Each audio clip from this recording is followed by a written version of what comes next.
মই লগৰজনে যাম, দুটা হ'বনে? হ'ব আহা। মানে ৰুম বেলেগ বেলেগ হ'বনে? এটা ৰুমতে দিগদাৰ হ'ব? ৰুম বেলেগ বেলেগ আছে। মাল ঠিক আছে নে ন? ঠিক আছে। কিমান দিব লাগিব টোটেল দুটা গ'লে?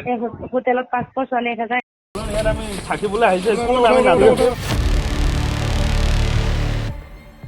সাংস্কৃতিক নগৰী শিক্ষাৰ ক্ষেত্ৰতো আগত যোৰহাটত এতিয়া লজ্জাজনক ঘটনা সংঘটিত হৈছে। অৰবিট নামৰ এখন হোটেলৰ কোঠাত চলে দেহৰ ব্যৱসায়। ফোনতেই হয় দেহ ব্যৱসায়েৰে জড়িত যুৱতীৰ দৰদাম। মোবাইলত যুৱতীৰ দৰদামৰ কথোপকথন সম্প্ৰতি ভাইৰেল হৈ পৰিছে। মই লগৰজনে যাম, দুটা হ'বনে? হ'ব আহা। মানে ৰুম বেলেগ বেলেগ হ'বনে? এটা ৰুমতে দিগদাৰ হ'ব? ৰুম বেলেগ বেলেগ আছে। মাল ঠিক আছে নে ন? ঠিক আছে। একোগৰাকী যুৱতীৰ দাম হৈছে 1000 টকা। হোটেলৰ ভাড়া দিব লাগে 500 টকা। কিমান দিব লাগিব টোটেল দুটা গ'লে? হোটেলত 500, ছোৱালী 1000, এজনৰ ল'ব। অকণমান কিবা কম? নাই, তাত কম হ'ব নোৱাৰিম নহয়। হোটেলতো 500 দিব লাগিব। ছোৱালী 500, মই 500 লওঁ, 1500 টকাত হয়হে। গতিকে এনেকৈয়ে চলিছে এতিয়া যোৰহাটৰ অৰবিট হোটেল। প্ৰথমে শুনক কেনেকৈ মোবাইলত দৰদাম হয় যুৱতী। মই লগৰজনে যাম, দুটা হ'বনে? হ'ব আহা। মানে ৰুম বেলেগ বেলেগ হ'বনে? এটা ৰুমতে দিগদাৰ হ'ব? ৰুম বেলেগ বেলেগ আছে। ৰুম বেলেগ বেলেগ আছে? আছে। মাল ঠিক আছে নে ন? ঠিক আছে।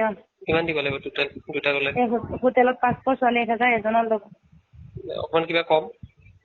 নাই, তাত কম হ'ব নোৱাৰিম নহয়। হোটেলতো 500 দিব লাগিব। ছোৱালী 500, মই 500 লওঁ, 1500 টকাত হয়হে। গম পাইছো, কিবা এটা মিলাই লওক, 2500 টকা ল'ব। নাই নহ'ব, বেয়া নাপাব। 3000 লাগিব ন?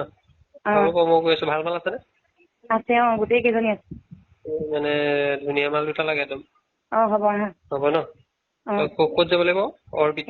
অৰবিটত আহা।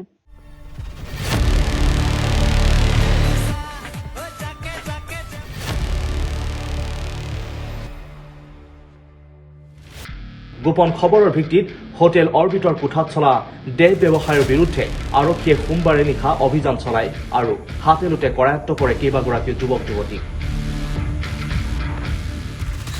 হোটেলৰ কোঠাত উদ্ধাৰ কৰা হৈছে বহু আপত্তিজনক সামগ্ৰীও।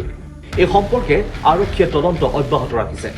ঈশ্বৰৰ গাইডেন্সত এটা মানে অপাৰেশ্যন ইয়াত চলাইছোঁ আৰু এই অপাৰেশ্যনত এতিয়া আমি 7জন মহিলাগৰাকী ইয়াত মানে পাইছোঁ আৰু এতিয়া আমি এজ পাৰ আমি তেওঁলোকে ভিক্টিমে ট্ৰিট কৰি আছোঁ। যেতিয়ালৈকে আমাৰ ইনভেষ্টিগেশ্যন কমপ্লিট নহ'ব, যেতিয়ালৈকে আমি আৰু এভিডেন্স নাপাম, তেতিয়ালৈকে আমি তেওঁলোকে ভিক্টিম ট্ৰিট কৰি আছোঁ আৰু কিবা হ'লে আমি আইনমতে প্ৰচিডিং আমাৰ আগবঢ়াম। আমি এতিয়া আমাৰ চিজাৰ চলি আছে। যি বস্তু আমি চিজাৰত পাম, আমি অনাৰেবল কোৰ্টক প্ৰডিউচ কৰিম। অনাৰেবল কোৰ্টে ডিচাইড কৰিব কি মানে ট্ৰু কি ফলছ। জেন্টছ এতিয়াতো আমি ছাছপেক্টেড 8জন আছে, কিন্তু মানে হ'ব পাৰে তেওঁলোকে ছাছপেক্ট মানে নহ'ব পাৰে। আমি আমাৰ ইনভেষ্টিগেশ্যন ৰিভিল কৰিব কোনে কি কৰি আছে। এইটো আমি ইনফৰ্মেশ্যন পালোঁ, আমি ৰিজনেবল আমাক ছাছপিশ্যন আছিলে। গতিকে যোৰহাটত চলা এনে অপকৰ্মসমূহ এতিয়া যোৰহাট আৰক্ষীয়ে কিমান দূৰলৈ ৰোধ কৰিব পাৰে সেয়া লক্ষণীয় হৈ পৰিব। এই ঘটনাৰ শেহতীয়া তথ্য জানিবৰ বাবে চাই থাকিব India today north east Assam.